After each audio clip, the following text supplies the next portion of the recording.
I'm joined now by a familiar face, my colleague Karen Manczko. Karen, it's great to have you back here for this update. Tell us how Wespath for Funds formed in the third quarter. Thanks, Joe, and hello, everyone. It's great to be here with you all. Since the last quarterly update, the markets have been somewhat of a roller coaster. Stocks ended strong in July and continued the rally into the first half of August. This was due to the investor belief that the Fed would pivot from its aggressive stance in raising interest rates. Unfortunately, that sentiment was short-lived. In late August, the Federal Chairman Jerome Powell made hawkish comments at the Fed meeting in Jackson Hole, indicating 75 basis point rate hike, which the Fed followed through and officially raised rates in September. This adversely affected the markets, and they declined the rest of August and September. You can see on the slide that both equities and fixed income ended the third quarter down. You can also see that the U.S. equity, fixed income, and the inflation protection composites outperformed their respective benchmarks, which led to the multiple asset composite outperforming for the quarter. I'm going to spend some more time talking about the individual fund performance contributors and detractors shortly. Before we move on, Karen, can you talk about the year-to-date performance? Of course, it's been a challenging year for equities and also bonds. As a reminder, what's been driving the market performance has been the culmination of many domestic and international factors. Global central banks aggressively tightening, inflation rising to its highest levels in over 40 years, the Fed rate hikes continuing to create losses for bonds and concurrently dampening equity markets, the ongoing conflict between Russia and Ukraine, and the fear that a recession is on the horizon. The equity funds are down over 24 and 31% year to date. What is impacting the international markets is the strength in the US dollar, which is up over 16% year to date. International markets are also experiencing weakness in growth and high inflation, much like the US. Both the US and international equity composites have been impacted by our external asset manager stock selection. The stock that these managers held for many years have been out of favor in this market environment. Joe, I believe you shared with me recently that 80% of active managers have been out of favor this year. That's right, Karen. S&P publishes data showing active versus passive managers. For the U.S., managers underperformed about 80% in the first half of the year, yet better in the second half of the year, similar to what we've seen in our funds. The international equity composite is roughly 85% actively managed, and the U.S. equity composite is approximately 50% actively managed. This said, active management has benefited our fixed income strategies. The fixed income composite is 100% actively managed, with over 40% of the strategy managed by PIMCO. You can see in the chart that the fixed income composite outperformed its benchmark year to date, despite being down on an absolute basis. The reason for the outperformance has been the fund's allocation to our internally managed positive social purpose lending program and commercial mortgage-backed securities. Also, the overweight allocation to high-yield bonds and issue selection by our Core Plus manager, PIMCO. You can see on the chart that the inflation protection composite is down roughly 8% year to date, but is outperforming its benchmark by over 5 percentage points.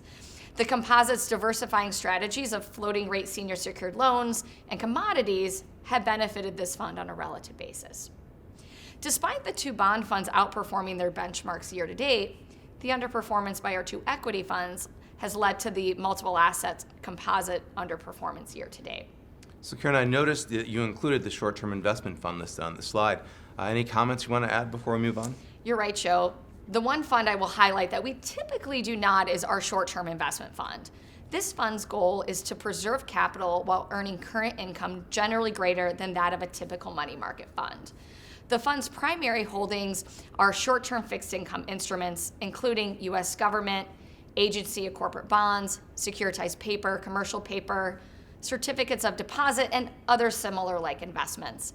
My colleague Evan just wrote a blog that talks more about this fund and how it's positioned to better capitalize on this interest rate environment when that's compared to typical CDs and money market funds.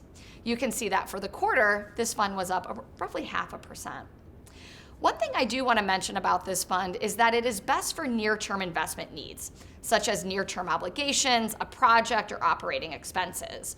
For an endowment that exists in perpetuity, the best option is to continue to have a diversified portfolio of stocks and bonds that will provide a more competitive rate of return in the long run. So can you show us how the multiple asset fund fared relative to its benchmark. But how does this fund look relative to other balanced funds? Yeah, this next chart showcases the multiple asset fund composite versus a universe of balanced funds. This slide measures how our balanced composite performed relative to other balanced portfolios and the funds that are currently in the market.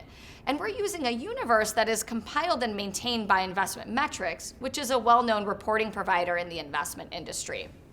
Looking at the chart, you can see that the multiple asset composite has performed below the median for the 1-year time horizon, but outperformed the median in the 3, 5, and 10-year. For instance, in the 10-year time horizon, the composite outperformed over 58% of other balanced funds in this comparison. So Karen, moving on, can you tell us about the individual fund contributors and detractors for third quarter performance? Yes, starting with the multiple asset composite, which is highlighted this on the performance slide earlier, but the primary detractor to the fund's third quarter performance was the underperformance by our international equity fund, which I'll specifically highlight here in a moment. So you mentioned earlier that the market started the quarter with equity markets positive July and part of August before taking a turn after the Fed's latest rate hike. So how did this impact the performance of our funds? That's correct. We've seen some major market movements so far this year, which has had a negative impact on both equity and the fixed income markets. So starting with our U.S. equity fund, this fund outperformed its benchmark by 88 basis points for the quarter. The fund's dedicated allocation to private equity and private real estate contributed. As a reminder, these asset classes are priced on a 3-month delay. The fund's overweight allocation to small and mid-cap growth stocks also contributed. So Karen, you mentioned during your comments that the International Equity Fund was the only fund that underperformed for the quarter. Can you explain why? Yeah, as I mentioned earlier, the International Equity Fund is 85% actively managed, and our active managers' stocks have been out of favor in this current environment. As you can see listed on the slide, the growth-oriented active manager stock selection in China and e-commerce has had a negative impact on the fund's performance. Some of the stocks that detracted were Shopify, which you recall did really well in prior years, including 2020. Also stocks Snap and Okta also detracted. Also, the fund's allocation to international private equity was a detractor to the fund performance. All right, so moving on to fixed income funds performance. The equity market's not the only market that's seen volatility. So is the bond market. This is one of the worst bond markets in history, with bonds displaying double-digit equity-like losses. Yes, the bond market has traditionally been seen as a safe haven for investors when the stock market is volatile. But this asset class has not been able to hide from the volatility we've experienced. The main driver of the bond market performance has been the ongoing inflation concerns and the Fed's goal of trying to control inflation by increasing interest rates. So despite the negative absolute returns by our fixed income fund, it outperformed its benchmark by 52 basis points gross of fees. There are a number of contributors that are listed on the left side of the slide, but the primary reason for the outperformance was the fund's overweight to high-yield bonds, along with issue selection by the fund's Core Plus manager, PIMCO. Detractor to the fund's performance include the fund's allocation to global bonds was negatively impacted by the appreciation of the US dollar. The fund's allocation to investment-grade credit also detracted as we saw spreads tightened. All right, so moving on to our final fund, the Inflation Protection Fund. It looks like this fund significantly outperformed its benchmark for the quarter. The Inflation Protection Fund has really showcased its purpose, not only last year, but also this year, since inflation is an ongoing concern and could be for some time. As a reminder, this fund was created to protect investment portfolios against unanticipated inflation while providing that stream of income. It ended the quarter outperforming its benchmark by 1.55 percentage points. And the primary reason for the outperformance is its allocation to floating rate loans, as well as the fund's allocation and asset manager selection in emerging market inflation-linked bonds. Also, relative to the fund's custom benchmark, the fund is underweight UK inflation-linked bonds, or UK linkers, which contributed to the fund performance. As I conclude my portion of the webinar, I wanted to inform our viewers that we continue to actively engage our external asset managers daily regarding the markets and also their portfolios. We continue to have conviction in the fund's diversifying allocations and have not made any major adjustments or shifts to the underlying fund allocations. We have confidence in the managers that we have selected and hired to manage the assets on behalf of all of our investors. Our best interest is our clients' best interest.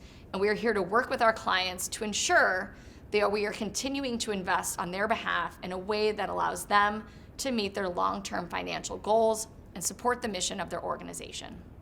Thanks for the performance update, Karen.